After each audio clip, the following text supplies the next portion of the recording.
And part 2. I've just put the new laser pickup in the SL-PA10 Technics. Got the test CD dedicated to the Giuseppe, Italian guy who actually hooked me up with this beautiful thing. Here's the new laser. Here's the difference. Has another wire that barely reaches in this player to the earth, dedicated grounding post, which I did have a screw and everything already for it. So this is going to be a little bit different. I cannot test the sound yet because SU-MA10 is not done with the service and repair, and I have to use the digital inputs because SL-PA10 only has digital outputs. So I cannot test it right now as far as the sound goes. But here's the laser out of the SL-P.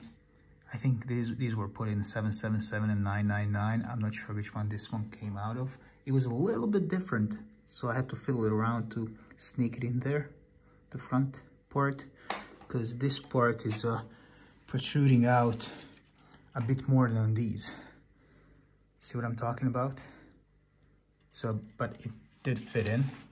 And like I said in the previous video, when I turned this on with the old laser, because I have 3 of these, not 3, but 2 of those are kind of sort of working. One is working for sure, that one's great, and then this one was acting up.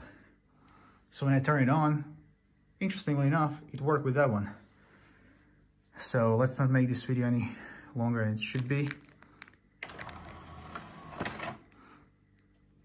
Spun the disc immediately and reads it immediately. 20 tracks, 7926. Press play, track 1, and there you go. Reads it. Now these are not as fast as some other players.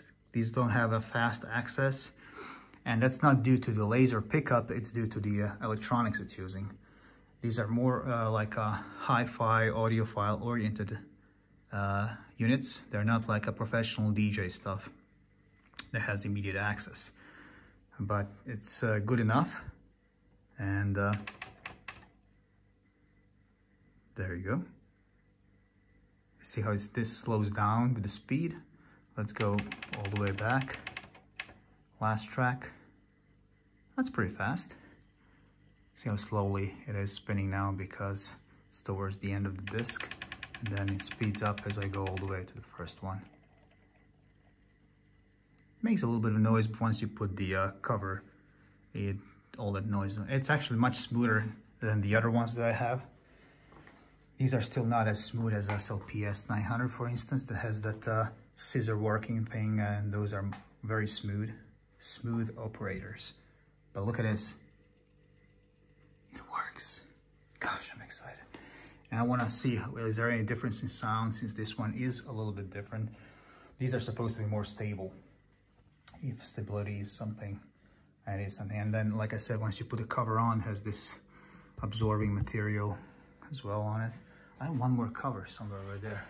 Gosh, I have so much junk here. I need to clean this place. But yeah, once I get all these done, I'm gonna finally get them all hooked up. These need to be replaced.